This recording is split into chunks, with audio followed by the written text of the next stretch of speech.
Re:Zero, Side Story, Another Memory Snow, Chapter 1, The Demon Sister's Memory Snow. That is all, sister. I have finished changing your clothes. Saying this, the blue-haired girl Rem tapped her sister's shoulders from behind as she sat before the dresser and then inclined her body to bring her face next to her sister's. The pink-haired elder sister Ram wore an extreme resemblance to her save for their hair and eye colors. However, Ram was much more wonderful. Her beautiful countenance was dignified and unshakable. Rem was always telling herself that she too had to follow Ram's example as she admired her elder sister's elegance. However, even Ram's dignified elegance was shaken this morning. Thank you, Rem. But even this amount of clothes will not suffice, not nearly. Sister, Ram's voice trembled as she muttered this, the reason being the temperature, which was so cold the room's windows were turning white as they froze. The Roswell Manor was suffering an out-of-season cold wave at the moment, and there was even a little snow falling outside the frozen windows. The exterior of the mansion was turning white as snow enveloped it. One look at this would be enough to understand the extent of the cold this abnormal weather produced. On especially cold mornings such as this one, merely getting Ram out of bed was quite the struggle in itself. With Rem's desperate persuasion and cooperation from Ram, who loved her little sister, they were at long last able to finish changing her clothes. Perhaps one might think of it as exaggerated, but Ram's condition as she shivered from the cold was truly pitiful to look at. Even Rem, who wasn't particularly bad at dealing with the cold, was unable to stay in her usual maid outfit which exposed her back and shoulders, instead opting for a thicker maid outfit which was intended for colder seasons, the ice season. And Ram, who was even weaker against the cold than Rem, had gone beyond that as she donned earmuffs and covered herself with a blanket in order to endure the cold. Are you all right, sister? It wounds Rem's heart to watch you suffer like this. Yes, I suppose it would. With only this much warmth, it would be impossible for Ram to work like she usually does. Rem, please embrace me from behind. I would like to receive some warmth. Yes. If you're okay with Rem. Obeying Ram's request, Rem firmly embraced her elder sister from behind. Stretching her arms to the limit, it was as if she was trying to completely wrap up Ram's body. Ram rested her head against Rem's chest as she heaved a long, deep sigh in her younger sister's embrace. I can feel your love, Rem.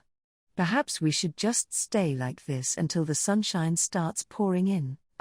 Rem is glad to be of use to you, sister. But judging by these weather conditions, I am unsure if there will be any sunshine at all today. Well then, I suppose we have an excuse to cling to each other all day long. Fufu, we cannot do that, sister. No matter how cold it gets, we are still the maids of this mansion. Smiling at Ram's somewhat spoiled words, Rem nuzzled her cheek against her sister's head which was in her chest. Ram sighed again as the sensation ruffled her pink hair. I have heard that sighing means you're letting your happiness escape. Subaru-kun taught me this, is that right? But unlike Barusu, who is freezing to death alone, Ram is currently wrapped up in your kindness and warmth. Thinking of the difference in our level of happiness brings about a sense of superiority, doesn't it? There was no problem at all even if she lost a bit of happiness by sighing. Rem couldn't help but admire her sister as she boldly declared this. Regardless, considering the situation, the idea of Subaru freezing to death wasn't one she could laugh off even as a joke. It seems Subaru-kun has been feeling quite cold as well these past few days. Calling him weak would not even begin to describe him, after all. His ability as a servant is completely lacking, and he is utterly unable to adapt to his surroundings. I do wonder what exactly his strong point is supposed to be. You and Subaru-kun, the two of you are the source of Rem's strength. I would have been happy about that if I weren't placed on the same level as Barusu. With her lips relaxing, Ram donned a faint, wry smile as she cast her eyes in the window's direction. The freezing window was covered in white fog, and the mansion's front yard on the other side was barely even visible. But does Emilia Summer intend to feign ignorance even with this much snowfall? Roswell Summer is overlooking it, so Ram, noble as she is, has elected to remain silent as well. However, this situation is definitely one brought about by Emilia Summer. Or rather, the Great Spirit Summer, is it not?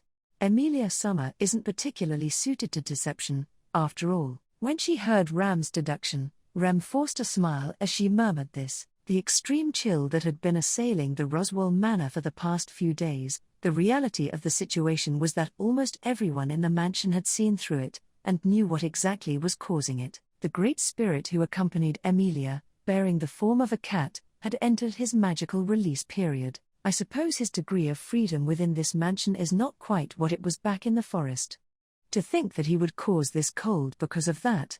Ram feels she has gotten caught up in quite the troublesome situation. That's true, isn't it? But it is definitely possible to learn from one's mistakes. Even Rem was completely hopeless when she first came to the mansion, and would always trouble Sister and Frederica Summer. As she thought back to how incompetent she was in the past, Rem looked like she was going to turn red to her ears. She definitely didn't think she was flawless even now, but she was even worse back then. Considering this, she thought it was only natural that a spirit arts user and her great spirit would mess up like this because of the sudden change in their surroundings. Furthermore, thanks to this cold, I can see Subaru-kun all wrapped up in fluffy clothes. It is very cute.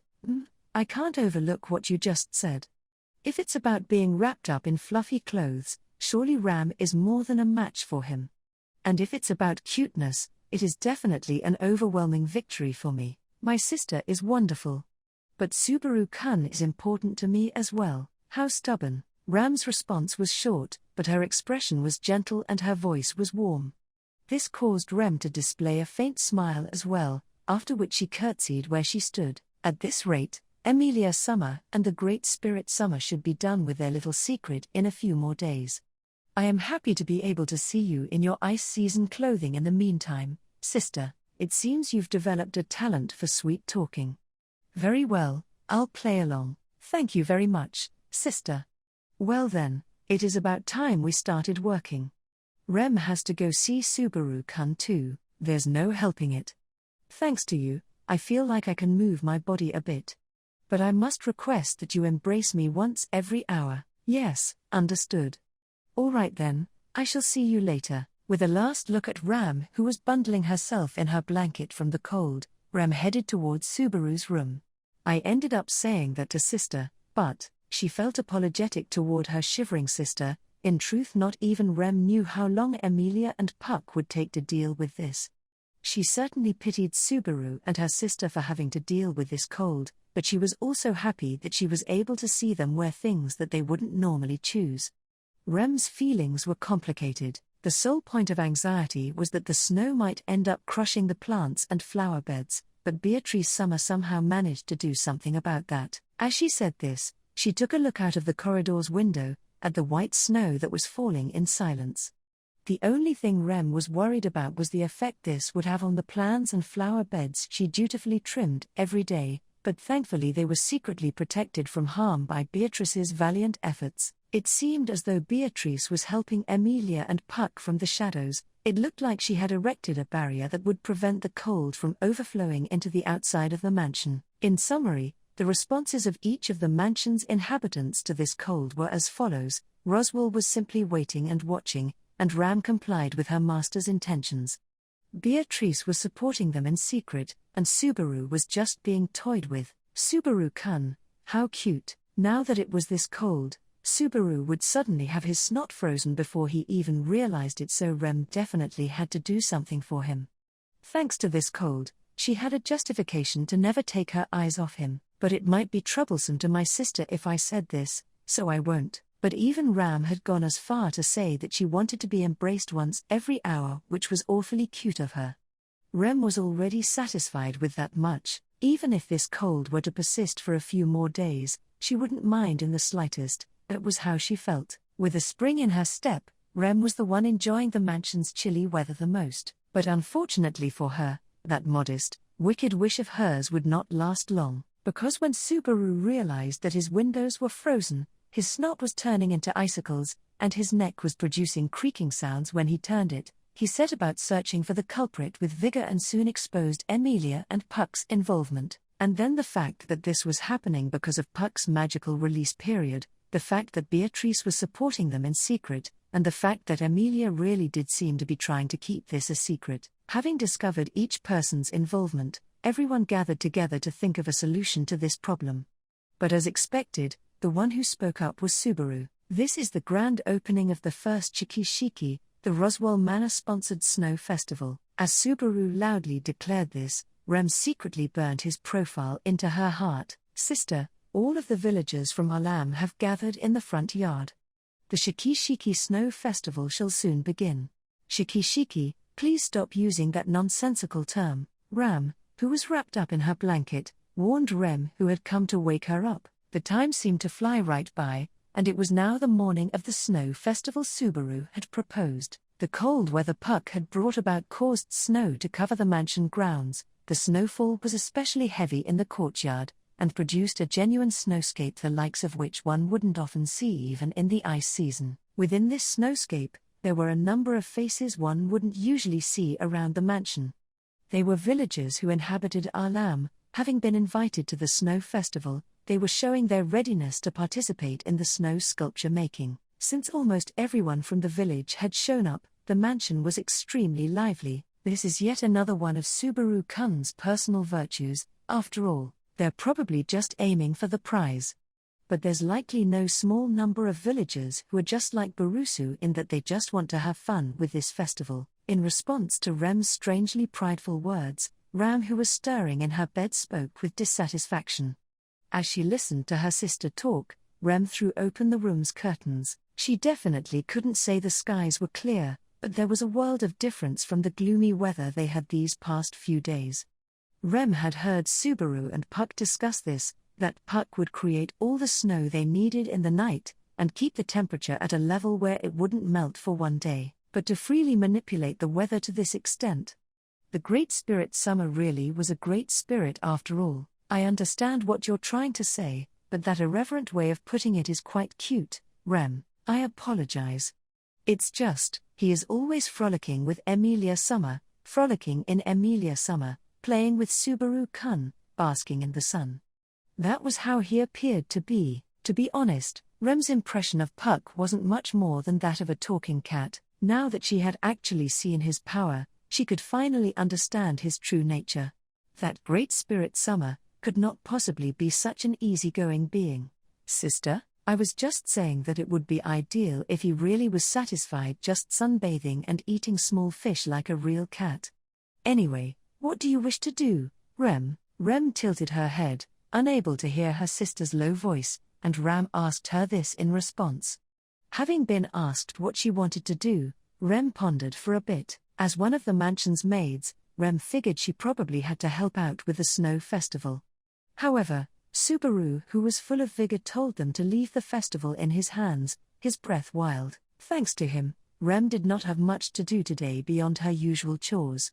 Even Ram could probably go back to sleep like she always wanted to. However, Rem, please tell me what you're thinking. Who exactly do you think I am? Has Ram ever bluntly rejected her cute little sister's wishes, I wonder? Dressed in her night clothes and with a blanket draped over her head, Ram looked all the more dignified, and her smile pierced Rem's heart. Rem then looked downward and clenched her fist tightly. Sister, Rem would like to participate in the snow festival with you. Because it would be our first time together in such a snowscape. I see, there's no helping it then. No matter how terrible the cold may be, I shall do it for your sake. When Rem built up her resolve and said these somewhat spoiled words, Ram immediately took her blanket off and stepped off her bed onto the floor.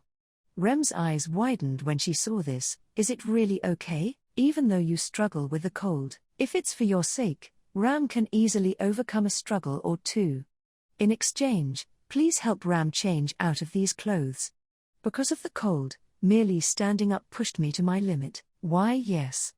Right away, sister. Ram's face was noticeably paler than usual as she extended her arms, and Rem rushed to the closet in a hurry. Ram's lips relaxed as she watched her flustered little sister from behind. The snow isn't bad either, huh? I can't accept this cold, though, she whispered as she saw her little sister in high spirits befitting her age. Just where exactly did we go wrong? Why was our score so low? As you can see, it was clearly due to the Barusu parts. As expected, We should have devoted our efforts to reproducing Roswell Summer's likeness. Standing next to each other, the sisters gazed upon their collaborative project, the magnificent Subawal Summer sculpture. The snow festival ended on a high note, and the snow sculptures the villagers had left behind were scattered all around the mansion's courtyard. In the end, a girl from the village had been chosen as the winner, and she went home delighted after Subaru personally handed her her prize. Even the other villagers were already satisfied with having participated in the snow festival, so they did not raise a fuss over this decision, and it could be said that the event came to a close peacefully. Surely, the fact that Rem and Ram could leisurely take their time evaluating their work like this was also thanks to this. Unbelievable, 12 points in total. Hardly any difference from Emilia Summer and Beatrice Summer. Heaving white sighs, the sisters dropped their shoulders in unison. An outside observer might consider their words and crestfallen attitudes disrespectful, but fortunately, these two were the only people around, and there was no worry of anyone overhearing their remarks. Incidentally, Emilia and Beatrice had received 9 and 7 points respectively. Regardless, their sculpture created through great effort, the magnificent Subawal Summer sculpture, which Ram and Rem, upon entering the snow festival, combined their wisdom and strength to create, ultimately ended up receiving mixed reviews. The craftsmanship itself certainly wasn't inferior to any of the other favorite candidates. But for some reason, all 3 judges had unfavorable impressions of it, and they ended up with a subpar score. But among the 3, since they knew what scores Subaru and Roswell had given them, it could only mean that the anonymous judge had given them the lowest score of all, which was rather annoying. This anonymous judge, just who exactly? It'd probably be wise not to investigate. I suppose so. More importantly, let us look for points we can improve so we can prepare for the next snow festival. How about making it more like Roswell Summer like you suggested, sister? I do not wish to force concessions out of you, but I am certainly interested. Give it a try. Yes. Here, like this, and this. They were particular about the height as well, so she used a raised platform in order to make some subtle adjustments, starting from the facial region. Since the base of the statue was already complete, Rem's dexterous hands reshaped it in the blink of an eye. Her heart was pained as she scraped off the Subaru parts she had recommended so highly, and made the Roswell parts Ram had wanted more prominent. And thus, the magnificent Roswell Summer sculpture was formed. It is complete, sister. What do you think? I believe it looks rather good. Yes, I suppose so. Just as I'd expect, Rem. You've done well. Hopping off her raised platform, she stood next to Ram and admired the snow sculpture. She was tooting her own horn, but Rem felt that she had successfully reproduced Roswell's image, which she had been familiar with since childhood. She thought for sure Ram would be delighted as well. But, sister, does it not suit your taste? That is no fault of yours, Rem. It is little more than a sentimental problem. Sentimental, I was just thinking. Even with such a well-made sculpture, what Ram wants is the real thing after all. Ram crossed her arms and spoke, and Rem fell silent as she felt the intense emotions those words contained. She then once again looked at the snow sculpture, and understood Ram's feelings towards what was ultimately a fake Roswell. Rem agreed completely with her sister's words. A fake was a fake after all. It was no match for the real thing. Well, this is unfortunate, but shall we go ahead and destroy it? I don't think it's necessary to go that far, though. Why you think so? Since it's not the real thing, I thought we might as well. You have these moments now and then, huh? It's very cute. Rem was embarrassed, having jumped to an erroneous conclusion, and Ram gently patted her head. As she felt Ram's kindness, Rem abandoned the idea of making a Subaru snow sculpture in secret. By the way, you said something rather interesting. Something about the next snow festival. Do you believe there will be another snow festival, Rem? At point-blank range, so close they could feel each other's breaths, Ram asked her this. To Ram, who was weak against the cold, the circumstances surrounding a snow festival were probably terribly unpleasant. But at least she enjoyed the snow festival itself. Rem allowed herself to think this. Her proof was the fact that Ram was smiling more than usual. Even the people are lamb liked the snow festival itself, and we were unprepared this time, but with advance notice, it would be easier to put on an exciting event. Furthermore, should these peaceful times continue, the Great Spirit Summer's magical release period shall arrive again sooner or later. When that happens, I think this sort of snow festival would be the best way to deal with it. With a sour expression, Ram fell silent at Rem's words. The anguish in Ram's heart was clearly visible. However, reality was rather harsh on Ram. Regardless, Puck would need an opportunity to release his pent-up mana, and a snow festival would prove useful for this. Surely even Ram had to admit that much. Furthermore, supposing their next opportunity were to appear like this, it would be proof that the times are so peaceful that the Great Spirit Summer does not even have an opportunity to use his mana. Isn't that right? That was what Rem was thinking. Sister. Rem timidly looked up at her sister to ascertain her reaction. On the receiving end of her gaze, Ram closed her eyes for a moment, and then let out a small sigh. At the very least, Emilia Summer will be staying with us for the next 3 years due to the royal selection.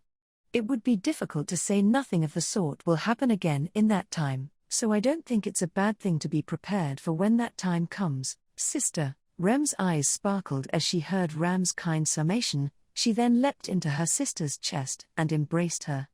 Rem's joy caused Ram's lips to relax as she nuzzled her cheek against her sister's blue hair. Seriously, stop it with that childlike joy. I apologize.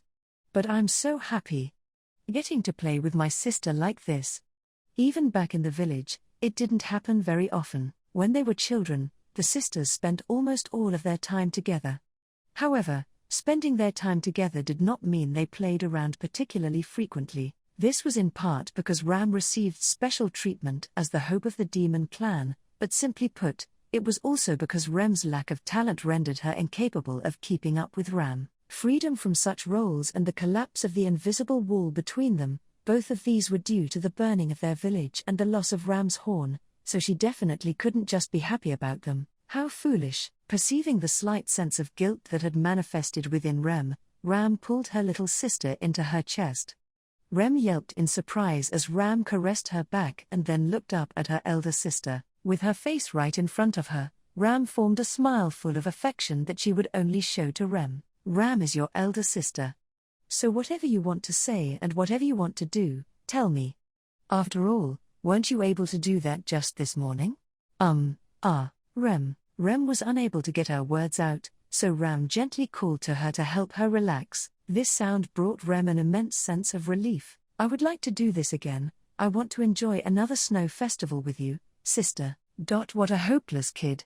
Since this is a request from my little sister, I'll do it just for you. Ram said this in an exhausted tone, as if sighing, as she ever so gently stroked Rem's head. Rem quietly closed her eyes as she felt this ticklish sensation against her head and Ram's heartbeat against her cheek. These troublesome cold days were born of an unexpected, sudden magical release period, but even so. Rem feels so nice and warm thanks to you and Subaru-kun. I would have been happy about that if I weren't placed on the same level as Barusu. And so, in that white courtyard filled with snow sculptures, the demon sisters shared this memory of a snowy day. Chapter 2 Crush Camp. Crush Summer.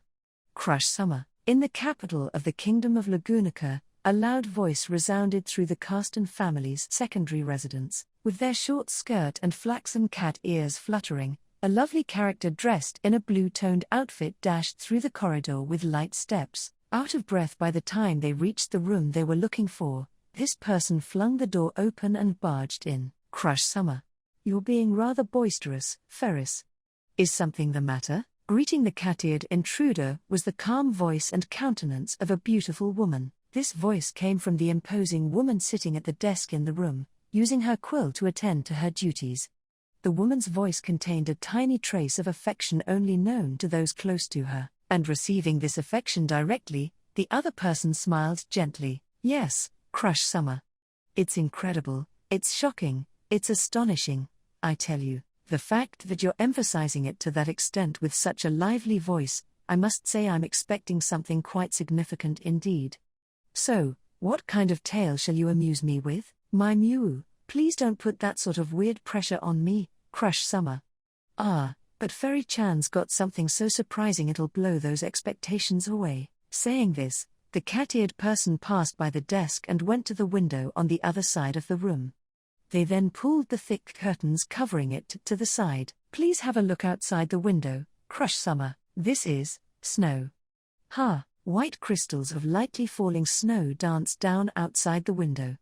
The woman, Crush Carsten, narrowed her amber eyes at the sight of the snow descending from the somewhat cloudy sky. Quite unusual around this season, is it not? Is this snow not natural? Yes. I think there might be someone using a huge amount of magic or something. It seems the after effects of that magic have spread all the way out here. I see.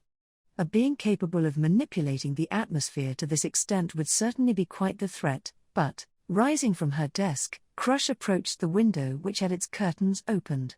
Releasing the window's latch, she gently pushed it open, after which a bit of snow and wind blew into the room. Gazing at the wind and snow, Crush suddenly smiled. Their intent does not appear to be malicious. Furthermore, this degree of snowfall is not severe enough to prove inconvenient. That being the case, I will be able to enjoy this rare sight with you with no worries. Saying this, Crush turned around and gently took the slender hand that was by her side. Their eyes widening at Crush's smooth movement and gesture, the cat-eared person, Ferris' cheeks reddened. Geez, your splendor is driving Fairy-chan crazy, Crush Summer, and he muttered this with a resigned expression. When he entered the courtyard with Crush, who had donned an overcoat, he found that there was already someone there. Looking up into the skies, gazing at the snow falling from the faint clouds, was an old man whose entire being was clad in heroic spirit, the sight of whom caused Ferris' eyes to widen. Huh, Old Man Will, why are you out in the courtyard? It's you, Ferris. And also, Crush Summer. Reacting to his call, the old man, Wilhelm, turned around and bowed to them as they approached. In response, Crush, who had linked her arm with Ferris, nodded solemnly. It would seem the two of you have come to see the snow as well. That is correct. From the way you put it, it would appear that you two have come here for the same purpose. Yes. In this kingdom, it is very unusual to see snow in this season. The skies do not seem to have undergone any significant change, so I would not say it is anything to worry about, but it also wouldn't do to act after something has already happened. Niao, don't go saying such boorish things. I had such a great mood going too, coming out here with Crush Summer so we could watch the snow, just the two of us. Ferris pouted as he complained about Willem's response. Ferris' dissatisfied gaze caused Wilhelm to force a smile as he offered a slight bow. My apologies. If that is all, let us leave it at that. I do not wish to be a bother to the two of you, thus I shall return to my quarters and await further instructions. Wait, Wilhelm. Your words did not contain any lies, but I can see that you haven't told us everything. Let me warn you, it would be useless to feign ignorance. I possess the divine protection of wind reading. According to this divine protection, there's definitely a certain something behind that attitude of yours. As Wilhelm moved to excuse himself, Crush detained him and pointed to her eyes. The divine protection of wind reading was a special ability Crush possessed, one that truly deserved to be called a heavenly blessing.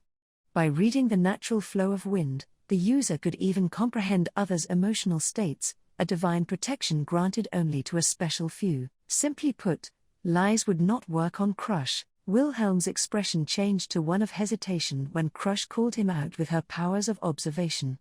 Seeing this unusual reaction, Ferris mischievously narrowed his yellow eyes. Gosh, Will, trying to keep secrets from Crush. Don't you think it's shameful to have that sort of attitude towards your master to whom you offered your sword and pledged your loyalty? That is. Or are you perhaps scheming something you can't tell us about? Oh no, Crush Summer, Fairy-chan's scared. Ulian, good grief. Do not tease Wilhelm so much. I understand your true intentions, but it would be asinine to create unnecessary misunderstandings with that sort of behavior. Crush poked Ferris' cheek, surprising him, and then offered him a faint smile. And with Ferris still grasping her arm, she turned to Wilhelm and gave a brief apology. Excuse us, it can be difficult to understand, but Ferris does not bear you any ill will. I hope you have not taken offense at his words. Not at all. I believe his grievance was only natural. You need not be concerned, I do not believe I would misunderstand his true intent either way. I see, that is good then. Now then, what of your ulterior motive? I am simply no match for you, Crush Summer. Saying this, Wilhelm shook his head with a slight smile. The old man then narrowed his blue eyes and looked up at the snow falling overhead. Under the guise of caution towards an unusual event, I was indulging in reverie. The sight of snow brings to mind a conversation I once had with my wife. Seems to me like just about everything reminds you of your wife, old man.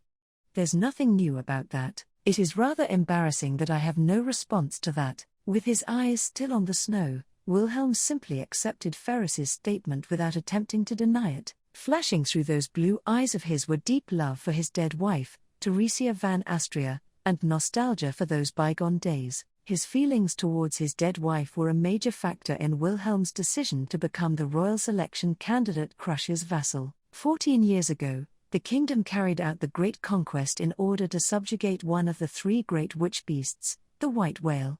Back then, Wilhelm's wife, Theresia, was one of the people recruited for this mission, and she ultimately died a heroic death in battle when the kingdom's forces were defeated. Ever since that day, Wilhelm had continued to chase after the white whale in order to avenge his wife.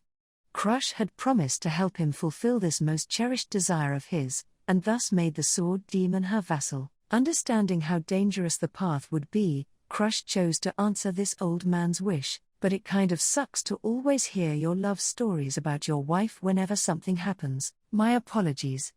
My life only truly began when I met my wife. No matter where I look or what I feel, memories of my wife well up on their own. Ferris puffed his cheeks, and in response to his dissatisfaction, Wilhelm lowered his eyes and stared at the cat-eared knight head-on as he continued, "That is, something you understand yourself, surely? Will, you coward." Having a precious feeling in his slender chest touched upon, Ferris spoke resentfully. Wilhelm had declared that his life only began the moment he met his wife, and that Ferris himself should be able to understand that feeling well. Ferris, Felix Argyle's life began when he met Crush Carsten. Imprisoned by his real parents, Ferris meaninglessly lived on in a half-dead state until she brought him to the outside. Was it not natural to vow to offer such a person everything they wanted? Get a hold of yourselves, you two. We do not know how long this snow will last. Enjoy it while you can. Yes, Crush Summer. Fairy-chan's just gonna toss this wool stuff out and forget all about it. Crush stopped her servant's trivial quarrel, and when she did so Ferris raised his hand and hurled some more abuses.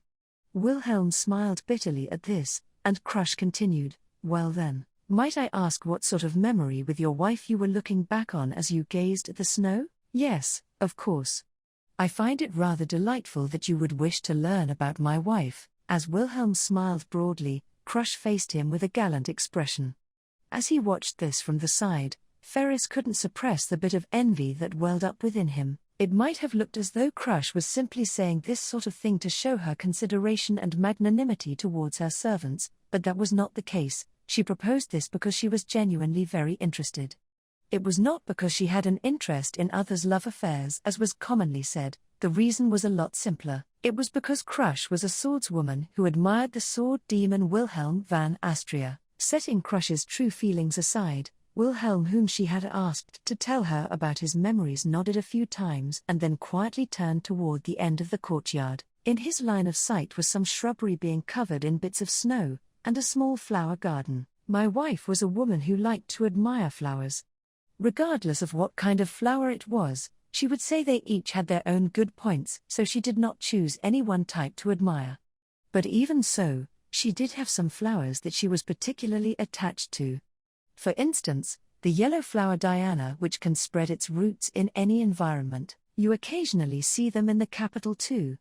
What was it that she liked about them? My wife once planted the seeds of this flower in an area of the capital that was still under construction, and it was there that we first met. I shouldn't have asked. Ferris had intended to collect himself, but pouted when he ended up poking at the core of Wilhelm's love story. I have a number of other stories relating to flowers, but there is one among them connected to snow. Back then, my wife would say that there was a special flower that would only bloom on snowy days. A flower that only blooms on snowy days, is it? Wilhelm's words caused Crush to quietly look at Ferris. In response to her questioning amber eyes, Ferris thought for a bit but ultimately shook his head. Unfortunately, Ferris did not know of any flower fitting that description. However, supposing that such a flower really existed, that is definitely something I would like to see at least once. My wife would often say that whenever there was snowfall. Back then, I was a terribly simple man and the blood flow to my head was lacking. I cannot say that I have improved in this regard even now, but I was even worse back then. Whenever there was snowfall, I would get my friends and secretly head out to search for that flower, trying hard to find it as I hoped to surprise my wife. How unexpected. You have friends, Will? At this point, it might be more accurate to say I had friends. In their eyes, my present self would probably seem to be much more of a fool than the simple fellow I was back then. He slowly shook his head, his tone somehow seeming unshakable as he spoke. In response, Ferris shut his mouth, aware that he said something he shouldn't have. Thus, an awkward silence fell over the courtyard. And then, raise your head, Wilhelm. Have you forgotten the words you said when you swore loyalty to me? Crush spoke firmly. She would not tolerate this sort of silence from Wilhelm. Maintaining her dignified stance, Crush stood right in front of Wilhelm's eyes. I am aware that you have sacrificed many things to get here. It cannot be helped that you have some lingering attachment to those things. However, that is not something you must regret. Regret is something that always seeps into you regardless of what choice you make, like stagnant dregs. I am no exception, nor are you, nor is anyone in this world. These dregs cannot be avoided, but they only produce hesitation when you look beyond the results of your choices. Therefore, I shall firmly declare this right now. Pausing for a moment, Crush took some time to select her next words. Today is not a day for crying and mourning. Ferris wondered if anyone beside him had noticed the fleeting emotion that filled Crush's words. For an instant, Ferris' heart was torn apart by Crush's strong words, and he felt a sadness so powerful it could rend his soul itself. The throbbing of the powerful conviction that pushed her spirit to such noble heights, just who besides Ferris knew that the source was none other than the dregs known as regret that Crush herself felt. Not today, is it? Seriously, at this age I even have to be taught how pathetic I am. Suddenly, having reflected on Crush's words, Wilhelm hung his head deeply. The old swordsman then faced Crush once more and nodded with a face that suggested he was no longer tormented by his troubles. It is just as you said, Crush Summer. I lacked the qualifications to even stand here. And despite that, I am still here. Therefore, today is not a day for regret, correct? Although I do feel that it was Ferris and myself who left you hanging. See Crush Summer. Ferry-chan was intentionally staying quiet about that too. The serious atmosphere that had enveloped the courtyard was dispelled by those few words from Crush. Sensing this, Ferris dropped his shoulders at his master's overly honest nature, and thus, intentionally acting like he normally did, he buried the earlier impact deep in his heart. Watching their exchange, Wilhelm smiled gently. Once I avenge my wife, I could search for the elusive snow flower she dreamed of. I am able to think this way thanks to you and Ferris. I thank you. And so, in that courtyard's gentle snowfall, the sword demon discovered yet another way to offer his wife his love, a flower that only blooms on snowy days. You think something like that really exists? From a commonsensical perspective, it is difficult to imagine a flower blooming in the snowy seasons. However, in the end it is just that, difficult to imagine. A spirit's influence or some special terrain. There exist a number of possibilities. As she said this, Crush looked closely at Ferris, who had grabbed her arm, and fell silent. Close enough that they could feel each other's white breaths, Ferris clung tightly to Crush's firm warmth. He knew that this was disrespectful, but he also knew that Crush's magnanimity was such that she would forgive it. Like this, Ferris would occasionally wish to feel Crush's existence so strongly it hurt. This was a coping mechanism to deal with the sense of loneliness the memories of his early childhood brought about. This had completely settled down over these past several years, but... You're thinking about His Highness? Yes, Ferris responded to Crush's question with a slightly lower tone of voice and nodded. Between the two of them, the word Highness referred to just one person, the fourth prince of the kingdom of Lujanica, and a young man who was irreplaceable to them, Fourier Lagunica. He was a precious person who unfortunately left this world due to the epidemic which ravaged the royal family and ultimately became the impetus for the royal selection. Well, if it really was the case that everyone in the nation mourned his loss, perhaps Crush wouldn't have even participated in the royal selection. Wilhelm had left. Crush and Ferris were now alone in the mansion's courtyard, the Carsten family's secondary residence in the capital. Even here, they had countless memories of Fourier. Cheerful and affable, he loved Crush and Ferris from the bottom of his heart, memories of such a person, but we never did see the snow with His Highness. I was under the mistaken impression that no matter what, no matter when, there would be a memory of him accompanying it, but there are still any number of things we haven't done with him, and sights we haven't seen with him. That was the source of the regret Crush was trying to tell Wilhelm about. This was something only Ferris, who had spotted her momentary agony, knew. Crush's current goal was to bolster the public's sentiment toward the now deceased Fourier. He had never directly confirmed what exactly she felt towards Fourier.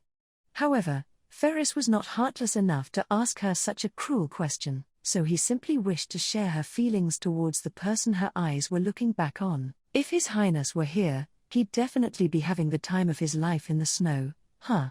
And after playing in the snow with all his heart, he'd be exhausted and come down with a fever the next day. It is certainly easy to imagine such a thing happening.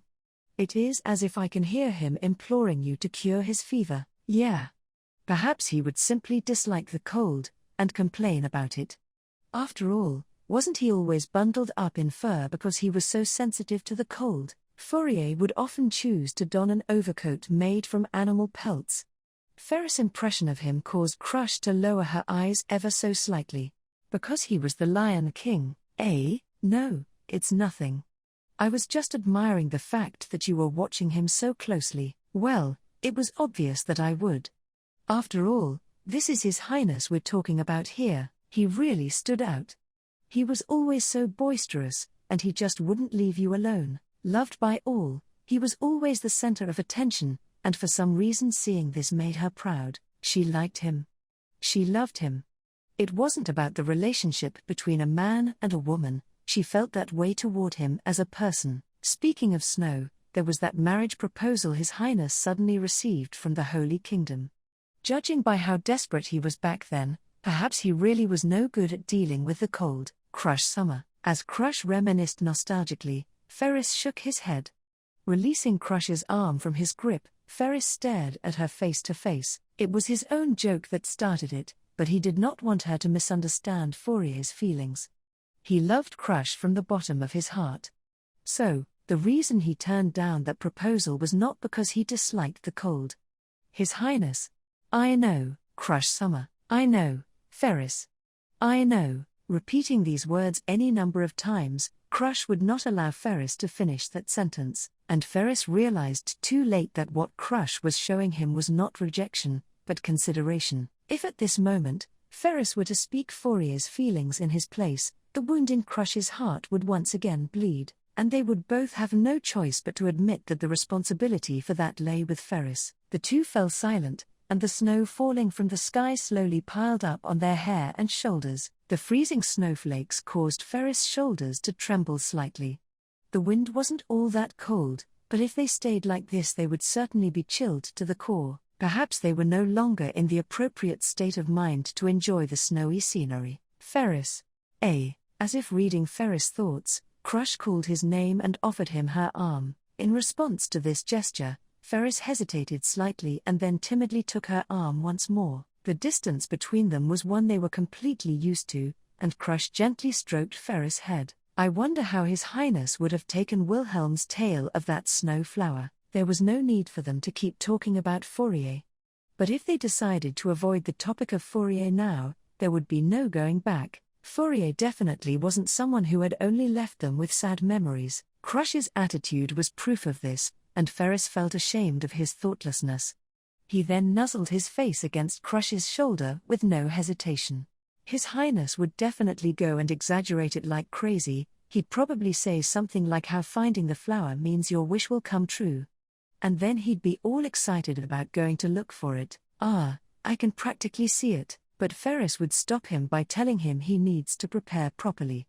And then His Highness would take it seriously, hear what he needs to hear from a whole lot of people, gather his tools, and then, once they started talking about it, once they started imagining it, they could clearly grasp what Fourier would do, what he would say, and what he would wish for. Even now, the fact that he was unable to save Fourier remained in Ferris' heart as regret. Crush was the same, so this regret probably would not fade or even lessen. Fourier's final days could not be called pleasant by any means, they were filled with pain and suffering, but even so, His Highness definitely would have done that sort of thing. Yes, I think so too. Surrounded by the gentle snowfall, with their smiles undying, Ferris and Crush spoke of the man who could not be with them now for a long, long time. The image of the blonde young man bearing a gentle, handsome face manifested in their minds. The face they imagined was forever smiling at them without reservation. Chapter 3, Anastasia Camp. Amazing. This is amazing. Just look at it, ISS amazing. It's all white. Mimi's excited voice could be heard from out in the garden. Boisterously dashing out of the porch, the girl opened the iron gate and started running around. There was the resounding sound of her footsteps as well as a noise that sounded as though she was hopping on the wall and gate. The animated nature of the girl known as Mimi was nothing unusual at this point. They could imagine what she was up to without even needing to look. And since Mimi had taken the initiative to rush outside like this, sister. It's dangerous to hop onto places like that. Come on, get down here, just forget it, brother. There's no way we can stop her when she's that excited. More importantly, I believe it would be in our best interest to ensure she does not end up falling. Tivy, you're saying that too. Two boys' voices rushed out, chasing after the noise of her running around. Their exchange couldn't really be called a discussion since it felt like the conclusion was already decided. In their voices, one could clearly perceive faint-heartedness and resignation just as the contents of their conversation would suggest. These two voices definitely belonged to Mimi's two little brothers, Hetaro and Tivy, who were always at the mercy of her innocence. The two brothers had rushed out into the garden in pursuit of their overly energetic elder sister, racking their brains looking for a way to stop her. And then, just what is all this commotion about?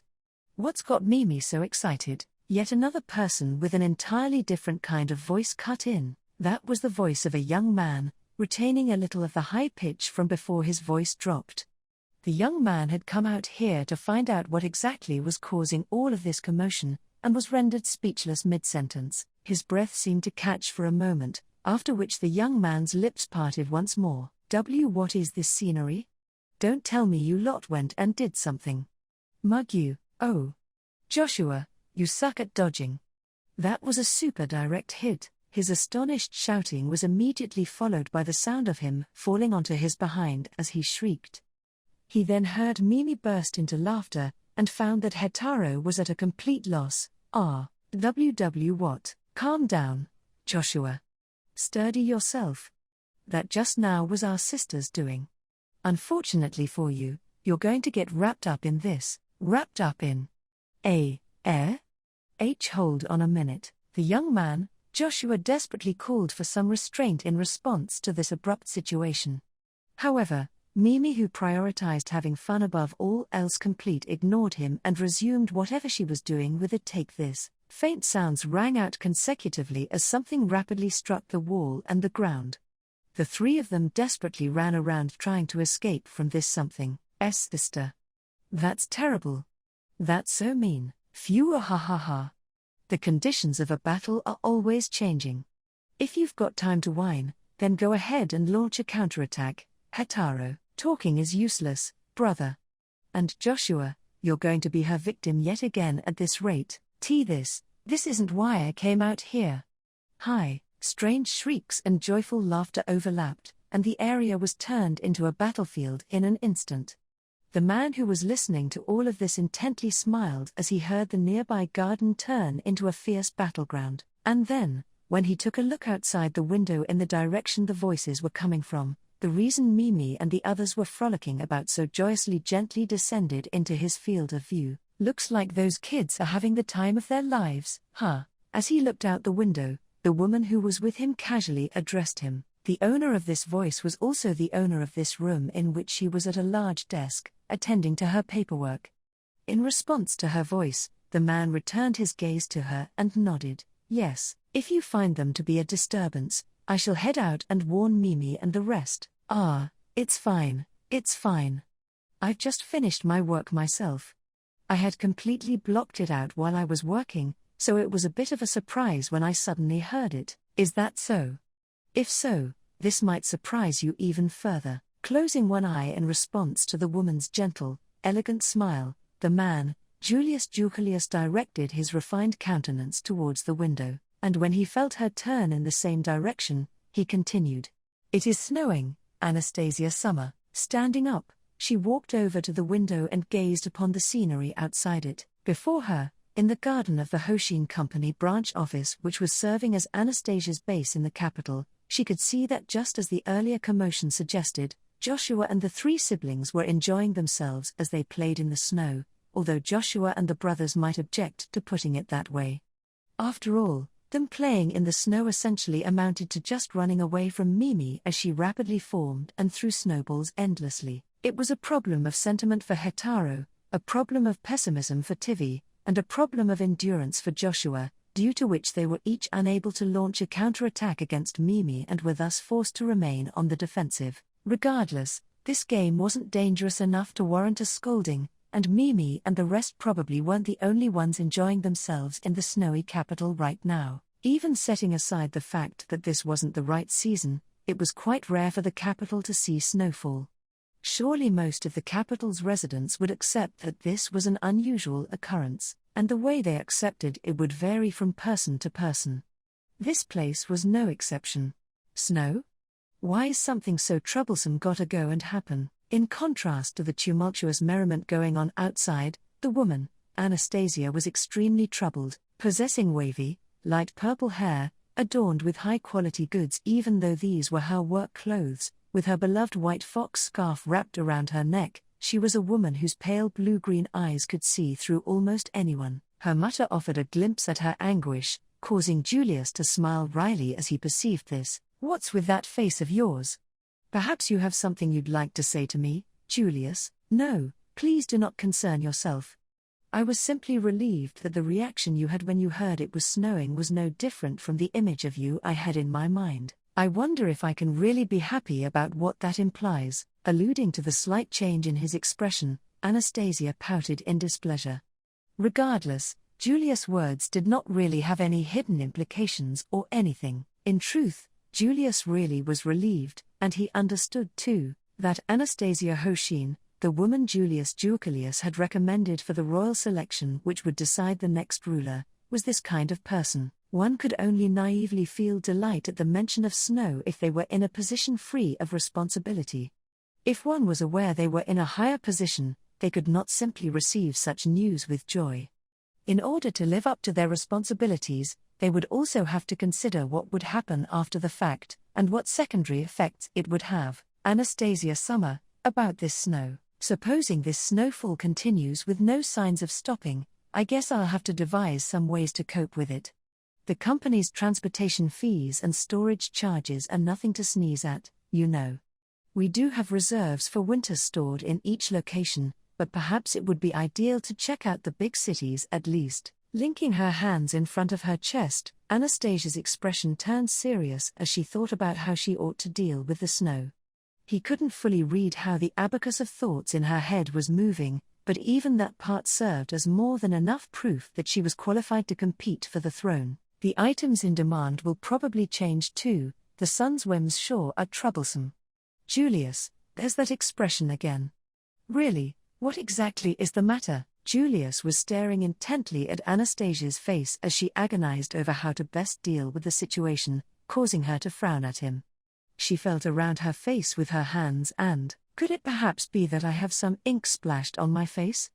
That would be quite embarrassing. No. Your face bears not a single blemish. Please be at ease, the way you put it. Well, if that's the case, what is it that you want to say? With a small sigh, Anastasia urged Julius to continue. In response, Julius bowed theatrically and, This is somewhat belated, but I shall now offer my report. I had one of my buds, examine the condition of the sky. According to her, this snow will not last long. Can a quasi-spirit really know that sort of thing? It would seem that this time is an exception. It appears that this snowfall is the work of a great spirit. Of course, you can rest assured that they did not have malicious intent in doing so, and that this is nothing to worry about. Saying this, Julius nimbly raised his right arm and announced the contributions of the faint red glow that was perched on it, his contracted quasi-spirit, the noble spirit which had accomplished its task somehow seemed to be proud as it brightened its red glow. Seeing this, Anastasia nodded several times. I see.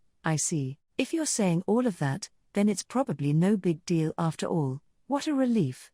But anyway, quasi-spirits sure are convenient, huh?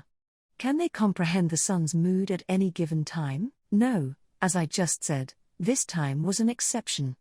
Although, this does not apply if it is a spirit changing the weather. I see. That's unfortunate. If it were possible to determine the sun's temperament, that could become a business in its own right. As expected of a utilitarian like Anastasia, she wouldn't give up her pursuit of profit even when it came to the work of a quasi-spirit. Standing next to Julius, who was smiling wryly at this attitude of hers, she looked towards the window. If it's not going to be a problem, then perhaps this snow is actually pretty pleasant. Although snow isn't really something you see in Kararagai, in Lagunica as well, it is rare for the capital to see any snowfall. Of course, it would be a different matter in the territories closer to the Holy Kingdom, but it is certainly unusual, and if it were the Wallachian Empire in the south, there probably wouldn't be any snow in a lifetime. The Wallachian Empire Anastasia spoke of had high temperatures throughout the year, and it was known for its exceptionally clear climate barring the rainy season. Most of its populace would probably never see snow in their lives unless they left the empire, but even snow can be quite the threat in large enough quantities. Have you ever been to the Holy Kingdom of Gustico, Anastasia Summer? Well, as far as the Albis River goes. Any further would be too harsh for a delicate maiden such as myself, after all. Anastasia giggled with a hand against her mouth. However, Julius nodded deeply in response and spoke. How very discerning of you. Given your current position, perhaps the opportunity might someday come. Please do take care when it does. The terrain of Gustico eats away at those of other lands more than one would imagine. You're once again speaking in a manner filled with genuine emotion. What, do you have a story like that? This is a story passed down from when my grandfather was part of the Royal Knights. Giving into Anastasia's deeply curious eyes, Julius revealed a story which had been passed down from the era in which his grandfather had been part of the Royal Knights. This is a tale of several decades ago, when the Kingdom of Lagunica was under heavy pressure due to the precarious situation it was in with the Holy Kingdom of Gustico and the Wallachian Empire. The kingdom's royal knights and the Holy Kingdom's acolyte knights clashed along the country's borders, and some of the royal knights, including my grandfather, were left behind in the snow. Gustico was originally said to be an extremely cold land, a threat to human life with its never-ending snowfall and blizzards, and in the face of nature itself the royal knights were forced into a horrendous battle. Julius' grandfather was among the knights who ended up separating from the main force, ultimately being abandoned in the snow. Losing his way, with his body temperature dropping, surrounded by allies who had lost their sanity and fallen into derangement, my grandfather was ready to die. If he really had died back then, I probably never would have been born. That's quite the scary story. So, how did your grandpa make it back home? In all of that snow, he must have been completely helpless, right? According to my grandfather, he was saved by some kind of phantom. Phantom? Anastasia frowned, her expression suggesting that she didn't quite get it. Julius agreed with this reaction. Because when his grandfather first told him this story, he too had the same reaction, but his grandfather firmly insisted on the existence of the phantom. My grandfather dragged his comrades' bodies as he desperately struggled to escape the labyrinth of snow. Like so, he wandered around in the blizzard. And before he knew it, he was in a forest. Forest? You mean a normal one with a bunch of trees and stuff? Yes. However, it was a frozen forest. And it was in that frozen forest that my grandfather met the phantom. When the phantom saw my grandfather and his comrades, it said this. The way Julius told this story took Anastasia's breath away as she eagerly awaited the answer. And then, if you cause any chaos around my beloved daughter, I will never forgive you. Huh? The next instant, my grandfather and his comrades were in an unfamiliar place. But not in a snowstorm, they were in an open plain. After this, my grandfather safely linked up with the royal knights and attempted to report the details of what happened, but he was not taken seriously. Ever since, this story known as the Phantom Father in the Snow was passed down among the knights in scrupulous detail. It was said that it was all a delusion brought about by the extreme cold and frightfully ferocious snow. What was that story about again? It was a cautionary tale from my grandfather to teach us of how dreadful snow can be. If it was at all useful to you, I think my grandfather can rest in peace. You sure are sincere, huh? It seemed the conclusion was not to her liking. Julius reflected on his insufficient storytelling prowess in response to her forced smile. However, this story from his grandfather who hated snow had a continuation. In truth, I wondered if this phantom that saved my grandfather might have been a spirit. Due to the effects of my divine protection of spirit attraction, I have always felt the presence of spirits nearby from a young age, but perhaps that was the reason I was interested in the spirit arts. What's with that? It suddenly turned around and became a nice story. He didn't know whether or not it was a good story, but that he was here was definitely thanks to that phantom. By saving his grandfather, and becoming one of the reasons he chose his current path, supposing that phantom really was a spirit, he would like to meet it someday. Well, anyhow. One way or another, your story about snow was pretty interesting. Although I can't really use it as reference for when I head to the snowy regions, let us devote ourselves to that when we next get the chance. I'll be waiting, I suppose.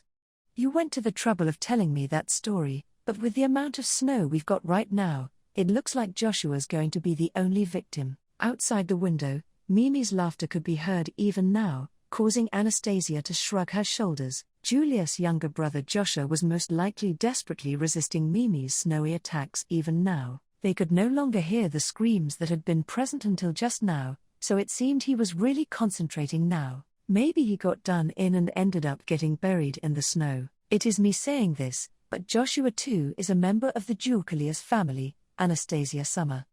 It is true that he was not blessed with combat ability or stamina, but he has received the same training. Furthermore, Joshua too had heard their grandfather's tale of his hardships in the snow.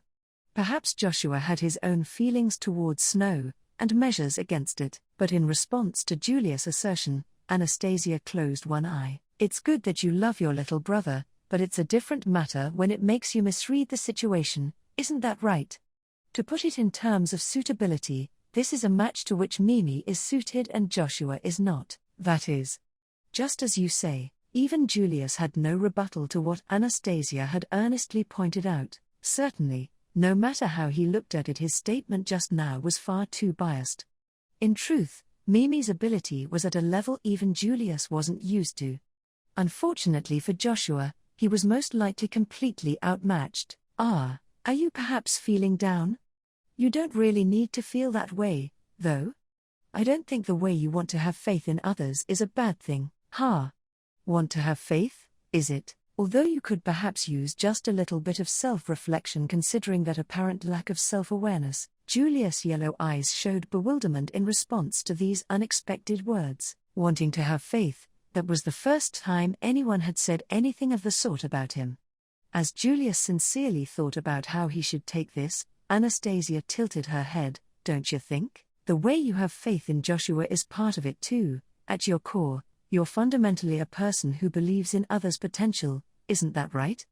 That's also the reason you became my knight. I'm sure that applies to everyone, does it not? It's probably true that everyone has a part of them that's like that. But that's usually tangled up with a number of ulterior motives. But you, Julius, you don't have any of that. That's why it's dangerous. With her skills refined through innumerable negotiations, there was no one who could see through others' ulterior motives and true natures as well as Anastasia could. The reason Julius wished to help her reach the throne was not simply because the insignia recognized her as a dragon maiden, it was because of this nature of hers. Her eyes had deemed that that was the sort of person Julius was on the inside. That he couldn't earnestly accept this was no different from rendering his own judgment useless. Perhaps it really is as you say, Anastasia-sama. To have this danger pointed out by my master, it is a disgrace worth reflecting on as a knight who is supposed to protect those around himself. You really are sincere, but allow me to make one correction. It was not because I was expecting anything from you that I became your knight. Of course, I do hope to see you managing the country's affairs. I know. With a gentle expression, Anastasia urged Julius to continue as he worried about putting it in a way that would be misunderstood. Supported by his master's magnanimity, Julius straightened his posture and continued. Julius' yellow eyes pierced her pale bluish-green ones. The reason I became your knight was because you chose me. From this perspective, could it not be said that you were the one who had faith in me? I see. Simply put, don't call me someone who wants to put their faith in others. Is that what you want to say, my knight? Meaning we are both equal in this regard. That is correct. You actually went and said it. Anastasia spoke in a teasing tone, and then looked surprised at Julius' answer. She then touched the scarf around her neck, and stroked its fur as she sighed. Right, I get it. I lose. We both put our faith in others, and we each have the other's faith put in us.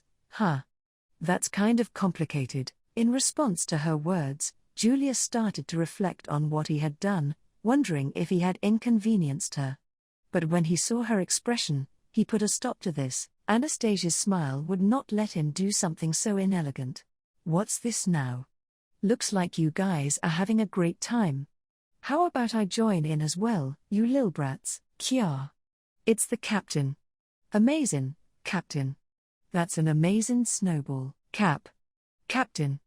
That's kinda dangerous. Sister. Here. Over here. Joshua, let's run away while we still can. Joshua, Jay, just leave me behind. I don't want to become a burden. The tiny space that had formed between master and servant was completely overwritten by the chaotic noise outside. It seemed Ricardo had barged into Mimi's snow game. If the huge dogman joined and started throwing snow without holding back, the situation would probably turn all the more chaotic. I can already picture it. Honestly, he never settles down no matter how old he gets. However, I believe that is one of Ricardo's strengths. Well, I do think he makes a great pet. Somehow, this praise for Ricardo caused Anastasia to pridefully puff her chest a little. Finding this reaction of hers charming, Julius once again directed his attention towards the commotion outside. He heard the loud laughter of the comrades who would fight side by side to the bitter end in the royal selection.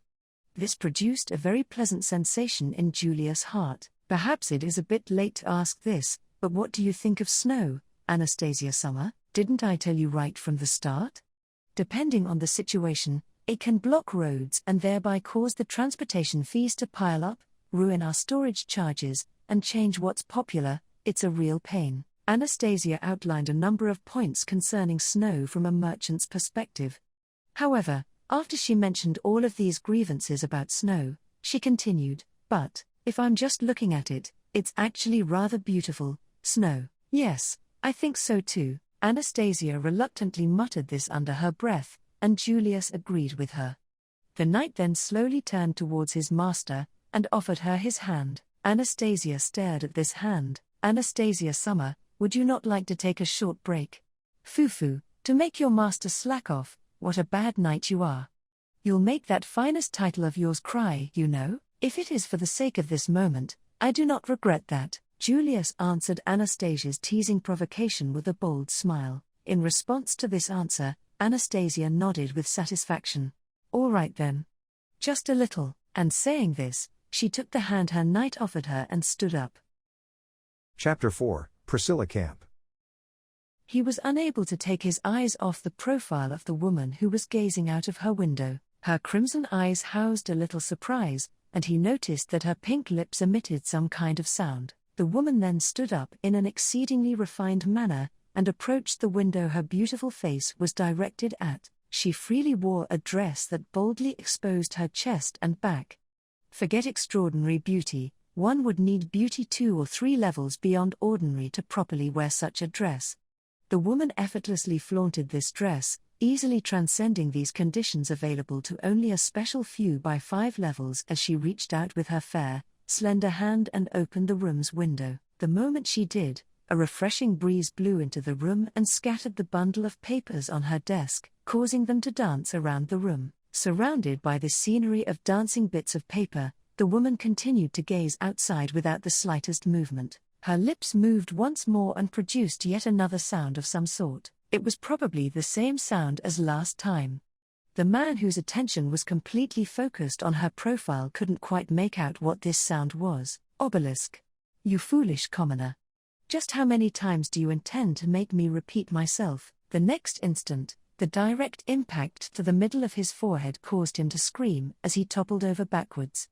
The crimson woman looked down on him with her arms crossed, emphasizing her voluptuous chest. It was the folding fan that she threw as she turned around that collided with his forehead.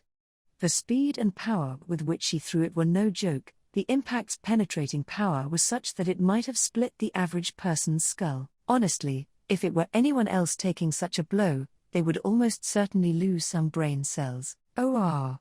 Just what are you doing all of a sudden, princess? If I weren't the sort of masked character who always had a helmet on, that would have been a bloodbath just now. Fool. Even I consider my opponents. As if I'd aim for the head if it were anyone besides yourself.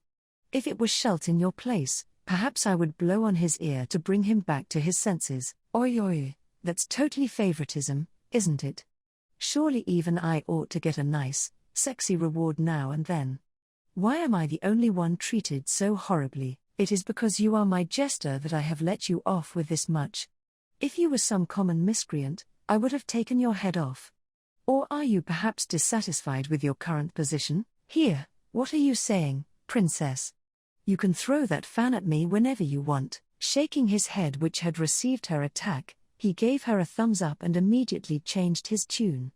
The crimson woman gave a humph in response to the man's rapidly changing attitude. Seeing this, the man who deemed silence to be unfavorable raised his hand. By the way, back to what we were talking about, why did you suddenly whack my head? The room's got paper scattered all over too. It's all too sudden, isn't it? What, so you really were just staring blankly? Nothing about this is sudden or anything. I called to you twice. You were the one who ignored this entirely.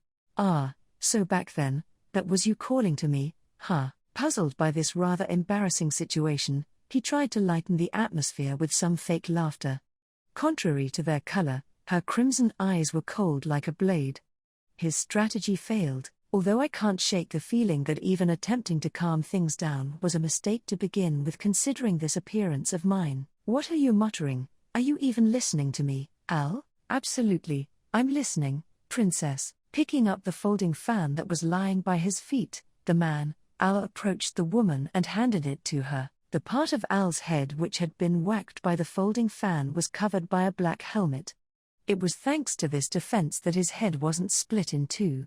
He was thankful to the one who had given him this helmet, truly thankful. Setting that aside, well, I'm sorry about ignoring you and all, but what exactly is the matter? What a hopelessly dull man you are. I personally walked to the window and opened it by my own hand. Do try to imagine for what reason I would have done such a thing. Ventilation, or did you perhaps feel like looking at the sky? Neither of these seemed very much like her. But compared to the former, the latter seemed far more likely, and in truth, the girl nodded in response to his suggestion. Correct, I came to gaze upon the sky. You have a look as well, Al. The woman indicated the outside of the window with a movement of her jaw, and Al obediently followed her instruction. Standing by her side, he quietly took a look outside. The view from his helmet was unexpectedly decent. Straining his eyes, he directed his attention up towards the faintly clouded sky. What a surprise, is it not? As Al admired the sight, Priscilla, who was right next to him, nodded as though he had taken the words right out of her mouth. Immediately after, yet another breeze blew into the room, similar to when she first opened the window. The wind once again wreaked havoc in the room, causing her disarrayed stack of papers to dance through the air once more. However, there was something else dancing along with these pieces of paper: white, fleeting crystals of water. Out-of-season snow, this must be someone's doing, is that not correct? With that powdery snow reflected in her crimson eyes, the woman, Priscilla Barriel, murmured joyfully. To Al, this voice somehow sounded like she was in high spirits. But even so, isn't it really rare for it to snow around this area of the kingdom? That is correct. I believe that this hardly ever happens. At the very least, this is my first time seeing snow. First time, it's at that level, huh? You must be feeling pretty excited then, Schultz-chan. Saying this, Al looked at the pink-haired boy with a gaze as though he was looking at something charming. The boy's name was Schultz, a chamberlain in training working in Priscilla's mansion, or rather, Priscilla's page, who was something like a cherished pet to her. The person in question didn't really care, but the reason Priscilla originally picked him up when she found him on the verge of starvation was because their eyes happened to be the same color. Priscilla had stated that if this weren't the case, she most likely would have just ignored him. Even Al understood that she wasn't trying to hide her embarrassment or anything by saying this. Her words simply described the reality of the situation. Amazingly, despite the various hardships he had experienced until now, Schultz did not take any strange turns in life and was growing up to be a nice and wholesome boy. It was adorable. Even Al could see that. Al Summer, is something the matter? Have I said something strange? As Al thought this, his gaze caused Schultz, who was picking up the scattered papers, to tilt his head. Al shrugged his sole arm's shoulder at the boy who was presently engaged in his usual chores that weren't even worth discussing. No, I was just thinking that it's adorable how you're so wholesome. You probably feel the same way, don't you, princess? Do not speak such absurdities, Al. Even supposing he were an infant, it is only natural that he would give his all for my sake. Therefore, Schultz's efforts have no bearing on my evaluation of him.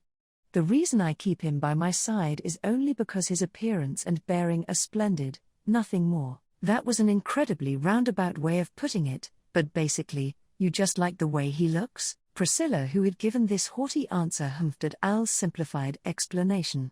But considering she made no attempt to correct his explanation, it was probably fine to think that it was for the most part accurate. Despite her attitude, she left the task of cleaning the room to Schultz as she sat on the windowsill, idly watching the dancing snow. Suddenly, Al realized that he had forgotten to even breathe as he gazed at her profile. Captivated, there was the unusual snowy scenery as well, but to begin with, Priscilla's own beauty was already at a transcendent level on its own.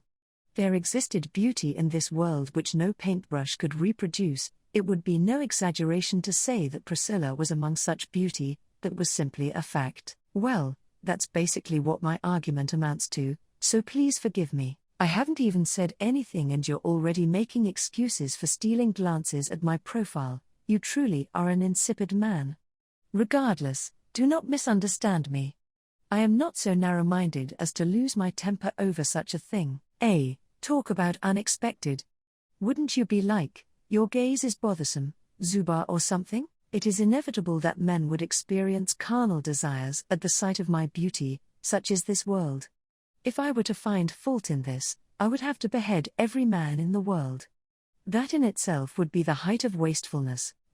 That's some confidence you've got. But from someone at your level, I guess those aren't words to make light of. Smiling wryly at her display that was both pompous and magnanimous, Al fiddled with the metal at his helmet's joint. With this metallic sound behind her, Priscilla continued to gaze at the outside. It was also difficult to understand just where exactly her interest was directed. That was the sort of woman she was. It was true that they were experiencing some unusual weather, but Al didn't think that it was the sort of thing you could enjoy looking at for extended periods of time. You seem rather passionate about this, princess. Do you have some sort of emotional attachment to snow? It is nothing of the sort. Rather, the issue at hand comes before that. Much like Schultz, I too am seeing snow for the first time. Seriously? Her unexpected statement caused Al's eyes to widen within his helmet. Next to Al, Schultz too looked up at Priscilla with an expression of surprise on his cute face. This is your first time seeing snow as well, Priscilla Summer. How surprising. But I am also delighted that we are experiencing this together. You do say some cute things, Schult. I shall pat your head, please go ahead. As Schult smiled innocently, Priscilla beckoned him over to her and started stroking his pink, fluffy hair. Al sighed deeply as he watched her hand move, perhaps annoyed by this reaction. Priscilla's crimson eyes narrowed. What is it? Would you perhaps like to say something? It's not like I particularly want to say it or anything. I was just thinking about how unpredictable you are. How should I put it? It's kinda weird to say it like this, but you seem to be the kind of character who knew everything and could do anything, you know? Certainly, there can be no doubt that I am a being not far from such a description. I said it myself, but this is my first time seeing someone who would actually accept the descriptors omniscient and omnipotent. Anyway, it was a fact that was the sort of impression Al had of this woman who was so full of confidence. It probably was a bit too much to say she knew everything and could do anything after all, but even so, he thought that perhaps Priscilla, who had both extensive knowledge and excellent analytical ability, had seen all there was to see in this world. That was exactly why he thought that he of all people would be able to catch her interest, so it's quite the surprise to hear that something like snow is a fresh experience for you. Unexpectedly, it would appear that you've never had certain common experiences, Princess. While I am certainly curious as to what basis you are using to define the word common, you evidently haven't put much thought into your statement. Rather, the impression you have of me has unexpectedly roused my interest. With her hand still on Schultz's head, Priscilla smiled sweetly at Al's words. Al's shoulders trembled slightly, as if someone was running their finger down his spine. Seeing this out of the corner of her eye, Priscilla once again directed her gaze towards the sky. I have seen it any number of times in books, but I had never in my life encountered snow. The sight of white snow descending from the skies was ultimately something I could only imagine. Snow descended onto the palm she held out. This snow, as ephemeral as grains of sand, immediately melted in her palm, becoming ordinary drops of water. Priscilla humphed, having confirmed this. It was not quite as wondrous as I had hoped. Hoping for something wondrous, you just said something pretty damned cute, fool.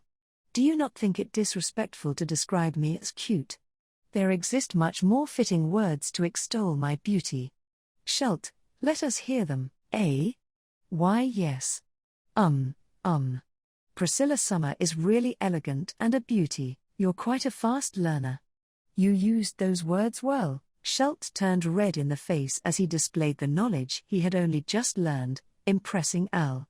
Priscilla too nodded with satisfaction in response to his efforts. Behold, this is the manner in which my servants ought to serve me. Al, you too must exhibit the proper diligence. All right, understood, I'll keep that in mind. Saluting with his right hand, Al nodded at Priscilla's words, not taking them too seriously. His attitude was probably completely transparent to Priscilla, but she did not say anything about it. Fundamentally speaking, they are no different from raindrops, it would seem. Dried up water solidifies atop the clouds, and then it is merely a matter of whether it descends as raindrops or snowflakes. Should it become snowflakes, they cling to one another and descend as snow.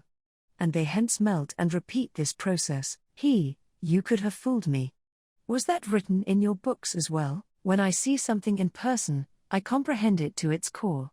This does not extend as far as the minute details, but it is for the most part true. Seeming bored as she said this, Priscilla pulled her folding fan out of her cleavage.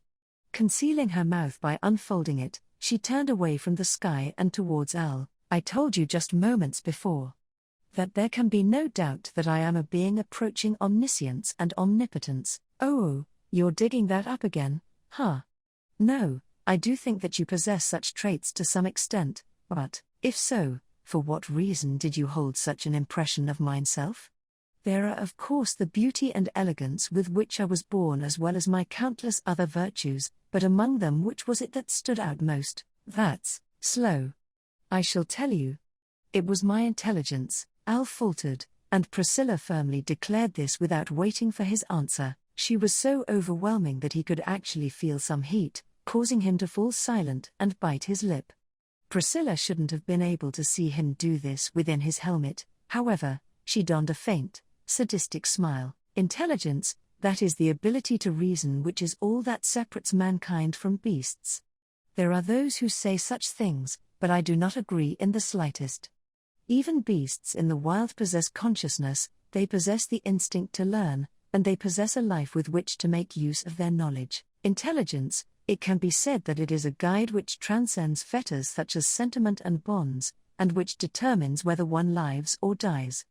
That being the case, beasts too possess intelligence. There exists no qualitative difference between man and beast. To unconditionally deem them beneath humans goes beyond pride, it is simply laughable. Wow, that's an absurd argument in itself. Do not try to gloss over this by acting like a clown, Al. I am asking you a question regarding your principles. Al tried to shrug in response to her smile, but he suddenly stopped. From directly before him, Priscilla's crimson eyes were fixed on his eyes within his helmet. Answer carefully. If it is not the presence of intelligence which separates man from beast, where exactly lies the difference between them? What is it that definitively separates them? Her gaze made Al feel like his neck was burning. Al's breath halted, and realized all too late that right now, he had been placed at a crossroads far more extreme than he had imagined. Priscilla stopped talking and continued to pierce him with her unchanging gaze. Having stated her theory, she was now waiting for a rebuttal. Her attitude as she did so was as composed as ever, but hidden as its edges were a ferocity and vigor that would occasionally flare up. They weren't grand, easily understood emotions. However, they were certainly passionate. This invisible storm of emotion was thrust into Al's throat in the form of pressure, questioning what he would do next. If he did not choose his words properly, this pressure would quite literally pierce his throat. The snowfall and their chit-chat relating to it, that was all it took to land him in this situation. He knew from the very beginning how risky it was to stay by her side, and all of that risk was now gushing forth. Where lies the difference between man and beast? What is it that separates me from the likes of you? The same words, with a small change midway. Those words declared that Priscilla and Al were entirely different organisms, and seemed to be a sort of ritual to determine the difference that ought to exist between them, causing him to gulp. He then moved his heavy tongue, and while swallowing his bitter saliva. The difference is the opportunity to refine oneself. Even beasts learn the connection between life and death. However, the difference between those who live in the wild where failure means death and we who live in more forgiving environments is the presence of opportunities, and whether or not one can act on them. Even though you were born as a sexy cutie, the reason you seem to be omniscient and omnipotent. Good. I shall allow it. As Al chose his next words, the sharp sound of her fan shutting suddenly interrupted him. With this sound came a few words from Priscilla, and in an instant, the pressure bearing down on his entire body dissipated. Immediately realizing that he had forgotten to even breathe, Al let the tension leave his shoulders. Priscilla's throat hummed with stifled laughter in response to Al's grandiose reaction. Well, how about it? When pushed into a corner, your intelligence serves its purpose, does it not? Predicting the future based on your past experience and your relationship with me, it desperately struggles to avoid the worst-case scenario. But then, that is an ability beasts also possess.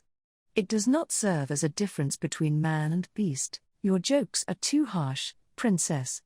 You'd be angry if I said that, huh? Of course, Priscilla firmly asserted that she certainly was not joking. This caused Al to heave a truly deep sigh, after which he started wiping off his damp back, which was covered in cold sweat. Unlike beasts, humans have the opportunity to actively expand their knowledge. Humans have methods with which to do so. Simply put, read a book. I was not joking or anything of the sort when I told you to be more diligent. So, you're basically saying that the omnipotent aura you give off is because you read a lot of books. Not even myself was perfect at birth. There was quite a bit which I learned from ink and paper. In much the same way that one requires flame and a hammer to forge steel, one also requires writing to refine one's spirit. If one were to lack either, they would only end up as a failure of a human being. It is not as though I particularly wish to be surrounded exclusively by that which is beautiful. However, I am not so eccentric as to keep by my side those who would by their own negligence reduce themselves to ugliness. In other words, You're telling me that you're tired of my usual act, so you want me to keep refining new ones? The way Al splendidly simplified it momentarily caused Priscilla's breath to halt.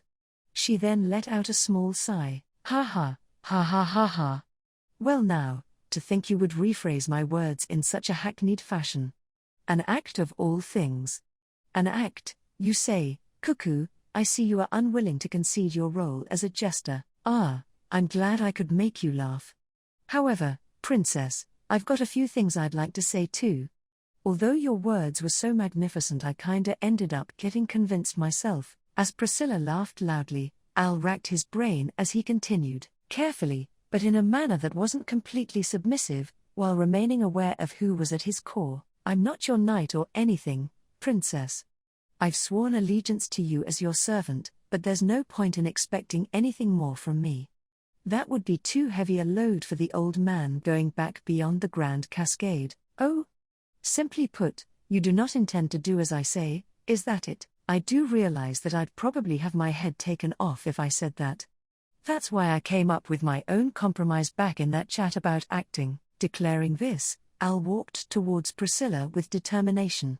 Standing close enough to be touched by the crimson woman sitting on the windowsill as she looked at him, he threw out his chest. In the end, I'm satisfied being your jester.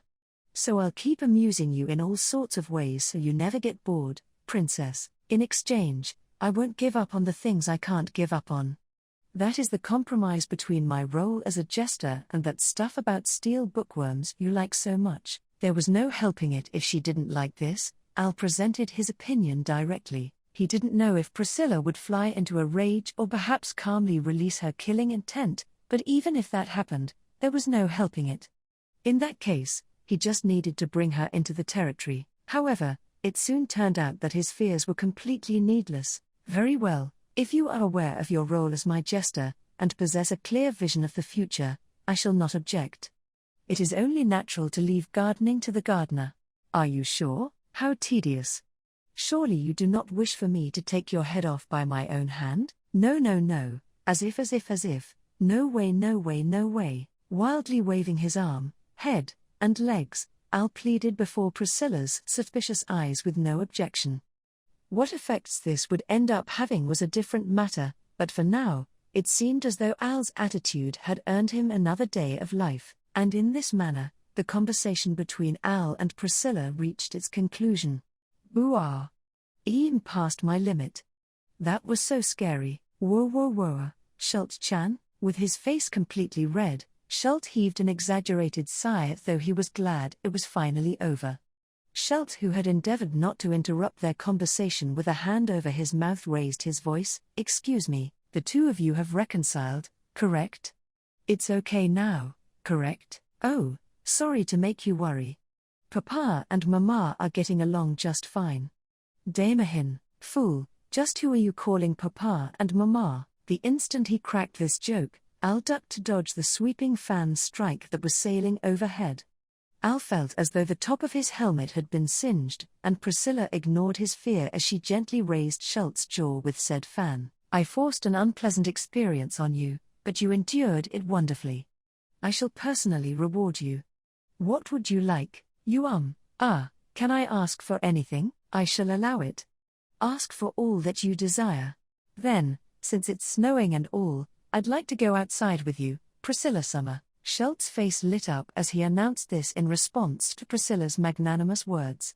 In response to this, Al, who was sitting on the floor nervously, looked at Priscilla. Having seen snow for the first time, Priscilla had expressed a great deal of disappointment. To ask her to walk out there with her servant was, very well. This shall be my first time playing in the snow as well. It could be said that my tension is rising. Seriously? Then why were you in such a bad mood just now? I was merely explaining one of my principles. Come, let us go, Al. As my jester, you shall amuse me to the fullest even within the snow. Priscilla nimbly descended from the windowsill as she said this and turned around with a wave of the hem of her dress. Next to her, Schultz stared at Al while smiling brightly. Al Summer, it must be fun. Have you ever played in the snow, Al Summer? Playing in the snow, huh? Tilting his head in response to Schultz's question, Al took a look outside the window, at the scenery of the faintly accumulating snow. The sight of the area covered in a blanket of snow stimulated old, distant memories. Come to think of it, I don't remember ever playing in the snow either. I'm kind of looking forward to it. That is wonderful. For the three of us to experience this for the first time, it is miraculous, a rather trivial miracle. But I suppose it is only fitting for something so stale as snow. As Schultz showed his excitement, Priscilla stroked his head and then boldly set forth.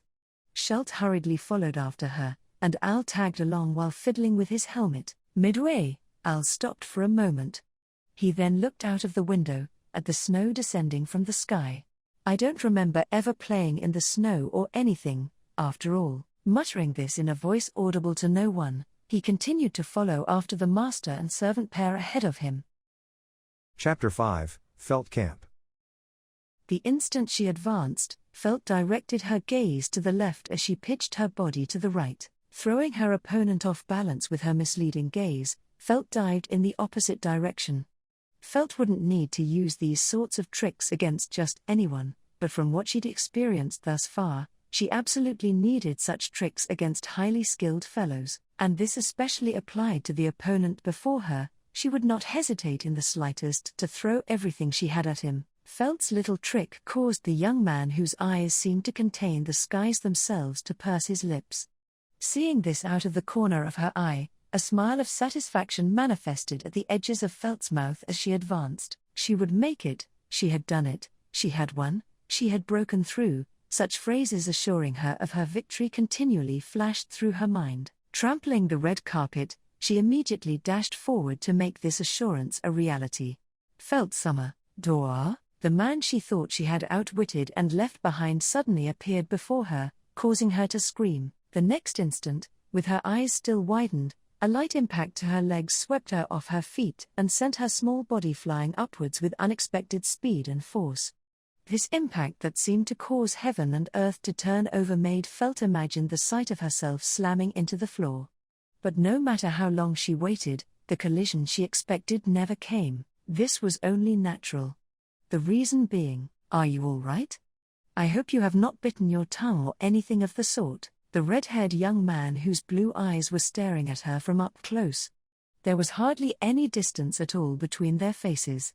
They were so close they could feel each other's breaths. This too was only natural, for Felt was at present in the young man's arms.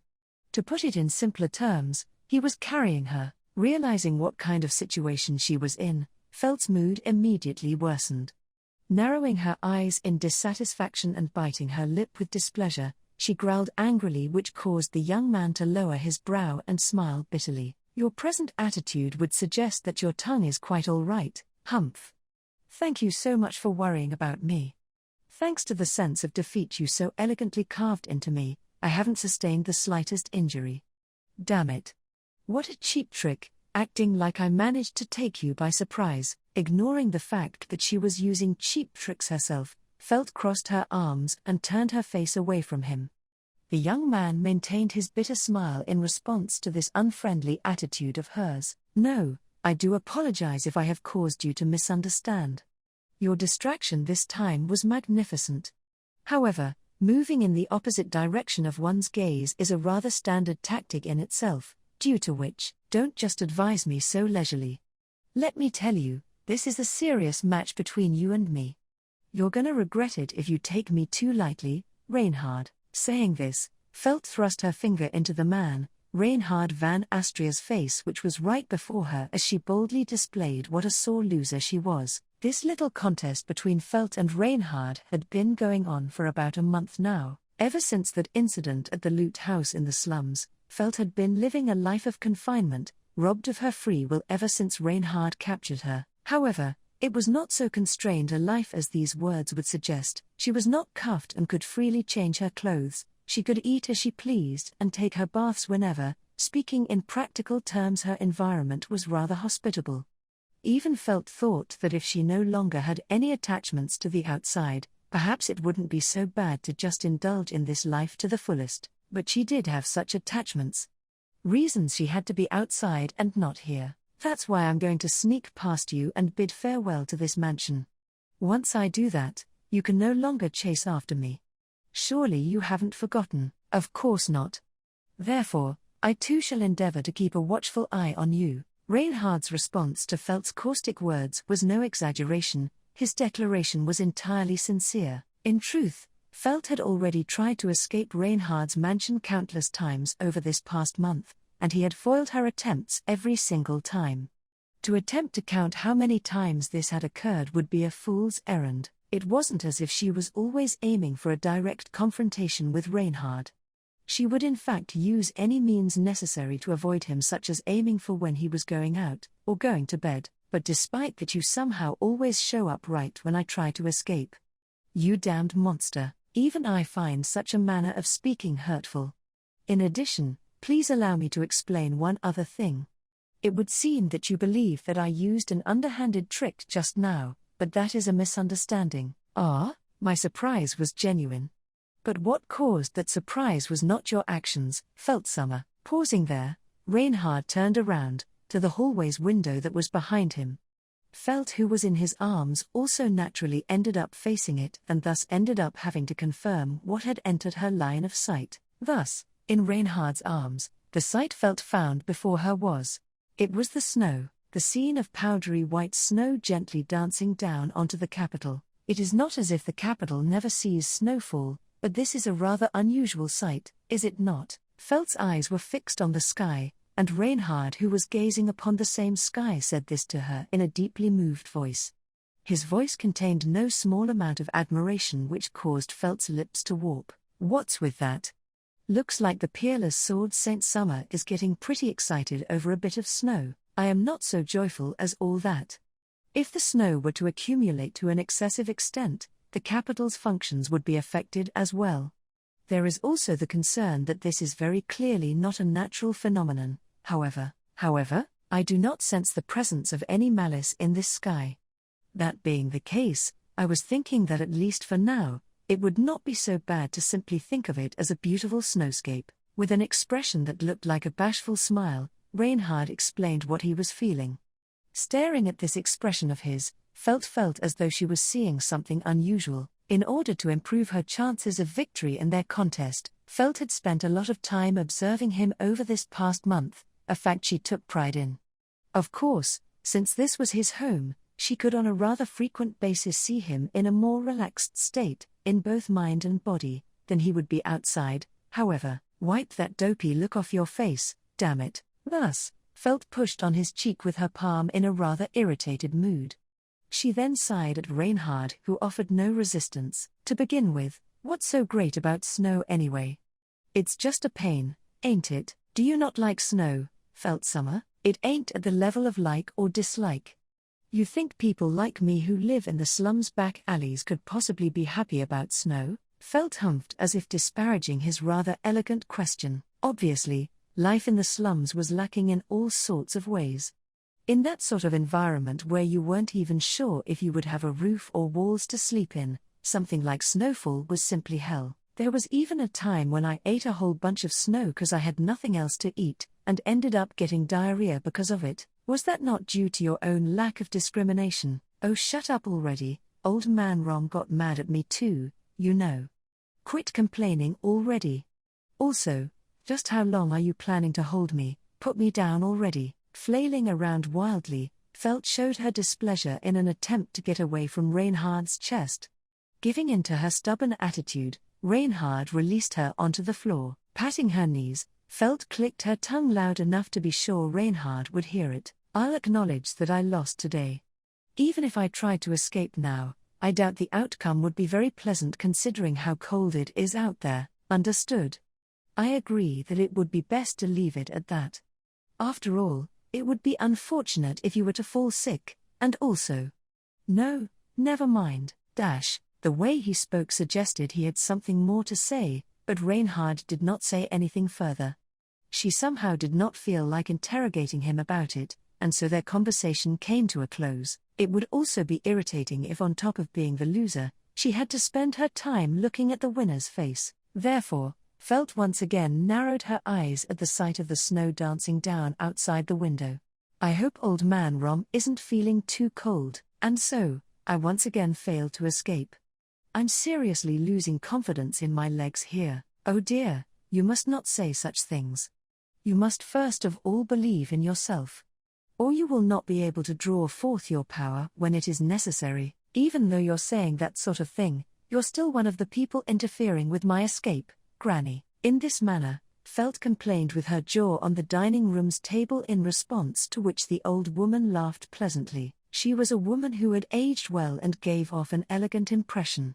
The reason she looked so dignified despite her plain clothing was most likely because of the sharp beauty her figure possessed as she stood up straight, her back's posture immaculate. This woman was yet another obstacle to her attempts to escape from Reinhard's devilish clutches. She was one half of the old married couple who would impede Felt's attempts to escape whenever Reinhard wasn't around.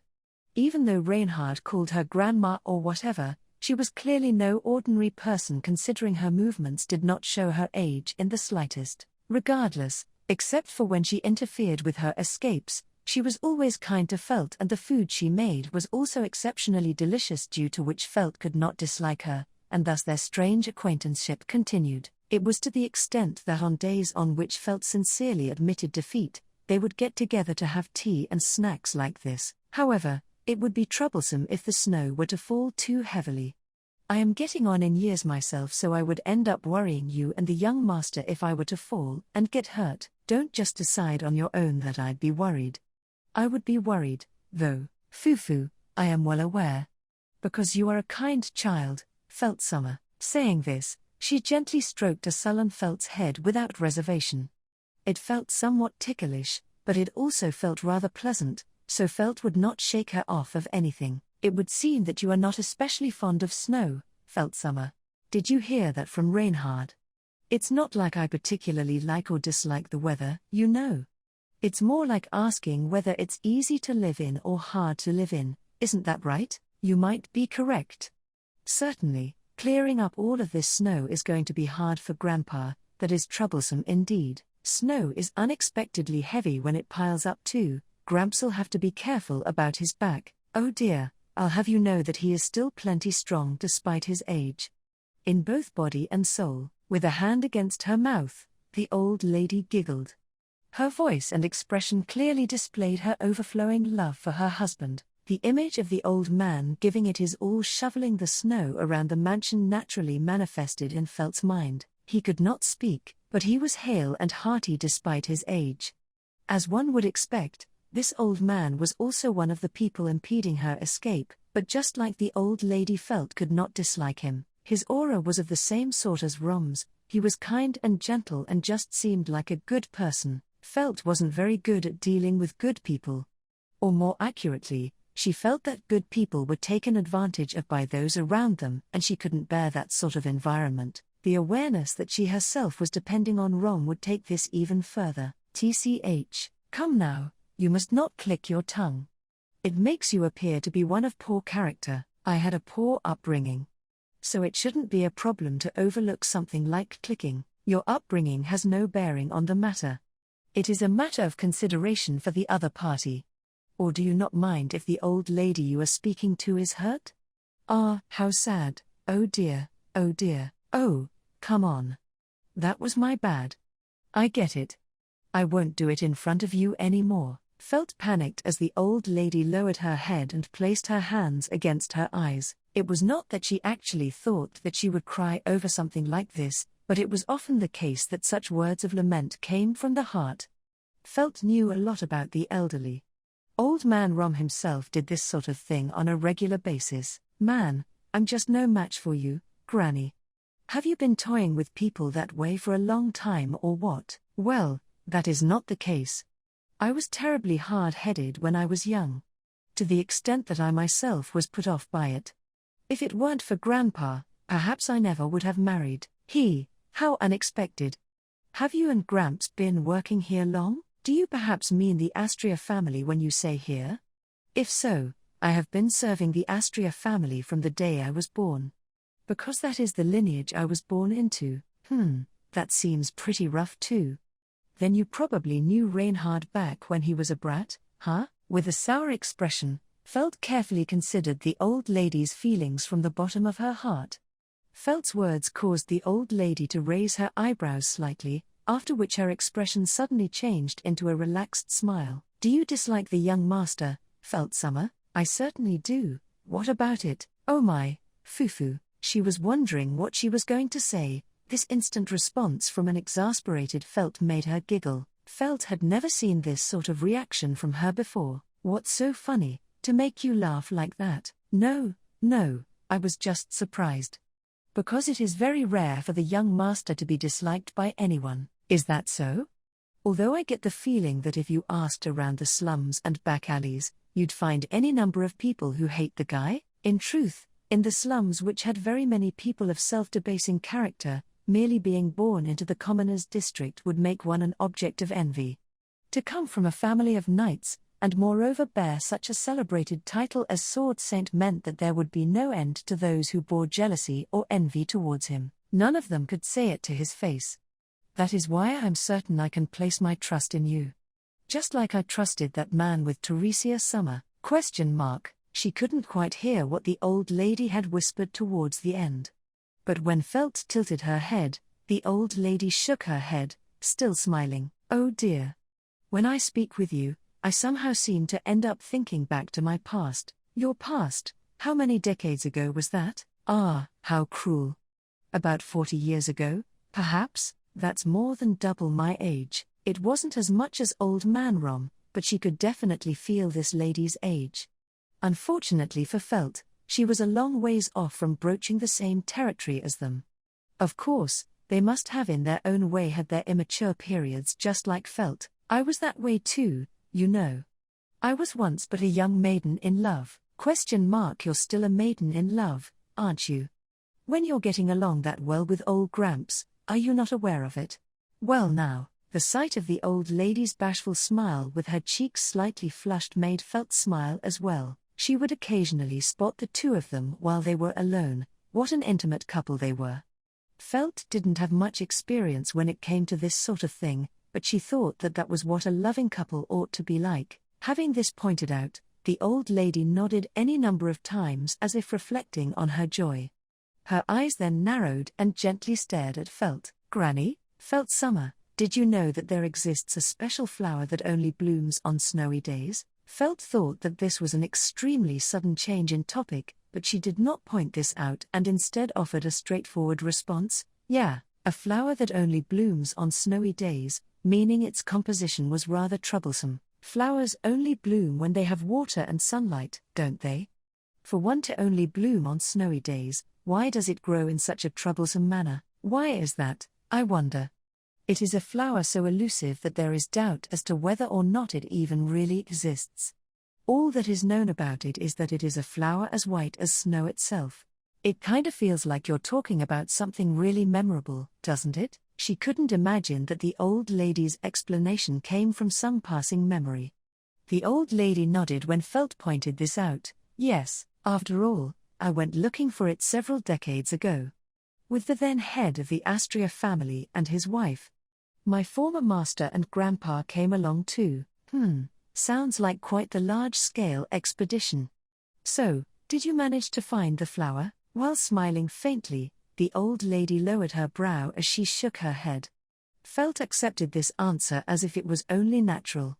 Had she seen in person, she would not describe it as an elusive flower or whatever, a white flower that would only display its full glory in the snow, one that might not even really exist. There was even a legend going around that if you found it, your wish would come true. A wish?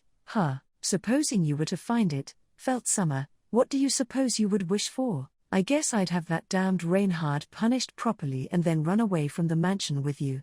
And then you'd make me snacks every day. Oh dear, I could not go on living if I were to be separated from Grandpa. Then I'll bring him along too. Reinhard can probably manage this huge place on his own, anyway. Someone like Reinhard could probably somehow manage something even if he were left on his own. Perhaps he would even find it easier to live this way, considering how he always had to be worried about his surroundings, taking care not to break anything. What about you, Granny?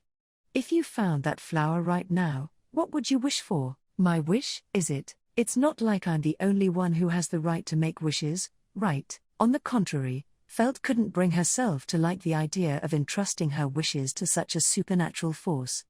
If merely wishing actually did anything, there wouldn't be such a thing as slums in this world. Wishes would not save anyone. Even if that hope kept them alive, if my wish could be fulfilled, if it could be fulfilled? I wanted to try living together with two close friends of mine, that we would somehow deal with things together. If I could entrust a wish to the past, I would surely wish for something like this. Oh dear. It seems I really am getting old. The old lady giggled as she made this joke. However, to Felt, that fleeting smile of hers somehow seemed to reflect her true feelings. Felt summer. Just who I was looking for. Gay. Felt welcomed Reinhard, who was approaching her with a grimace. In response to her unpleasant expression, Reinhard maintained his ever-present smile. I have just returned from clearing the snow out front with Grandpa. I do not believe that the ground will freeze over, but do take care not to slip when you leap out of the window. Hey, don't talk as if it's a given that I'll be leaping out the window. That was an escape method that had already failed several tens of times. Perhaps she would wait and see and try it again when they least expect it, but now was not the time. Well then, it's actually pretty good timing for me as well now that I've run into you. The grannies laid out some warm drinks in the dining room, so bring Grandpa with you. Ah, that is a great help. As expected, even my fingers go numb when I clear out the snow. Eh? Is that so? That's kinda human, huh? As she said this, Felt grabbed Reinhard's hand and confirmed this shocking fact by holding his cold, red fingers. Perhaps one could say it was obvious, but he was a human with blood flowing through him. So, how was the snow? It'd probably be a pain later if there's a whole lot piling up. You need not worry. Even if it were to pile up to some extent, I believe it will all melt tomorrow. I see. Doesn't look like there's anything to worry about then. Dropping Reinhard's hand, Felt ran past him. If Reinhard and the old man were heading to the dining room, Felt would return to her room for now. There, she would have to refine her escape plans for tomorrow and onwards. Felt summer. Ah? What? Felt turned around in response to this call. Gazing into her red eyes, Reinhard hesitated ever so slightly. No, it is nothing. Please stay warm in your room, right? You can go ahead and catch a cold, though. That'd help me out quite a bit. Waving her hand apathetically, Felt turned away from Reinhard and returned to her room. She felt Reinhard's gaze behind to the very end. Just what was it that he wanted to tell her? Felt wasn't going to and ask about it. She had no obligation to show that much consideration for his feelings, but since he worked hard clearing out the snow, she would at least forget about escaping for today. What's this? As she thought this, Felt tilted her head when she spotted a certain something in front of the room allotted to her. Left out in the hallway, in front of her room, was a single white flower in a small vase. She had never seen it before, but she could tell at a glance who had given it to her. That guy. I was wondering what he wanted to say, so this was it. Her lips curved as she wondered if this was some form of harassment, but she immediately discarded that thought. Reinhard probably had no intention of harassing her. He probably just found a pretty flower and wanted to share that feeling with her. Felt sighed at his behavior following his return from clearing out the snow as she picked up the vase. But even so, that's a crazy coincidence, huh? I was just talking to Granny about this and here it is, a white flower. This flower he went and found somewhere bloomed fleetingly yet beautifully. Its petals possessed the power to make even Felt, who had no interest in flowers, think that it was beautiful. As expected, she couldn't bear to throw away such a lovely flower just because Reinhard was the one who gave it to her. She decided that she would place it on her windowsill and leave it at that. Maybe it really is that snow flower Granny was talking about.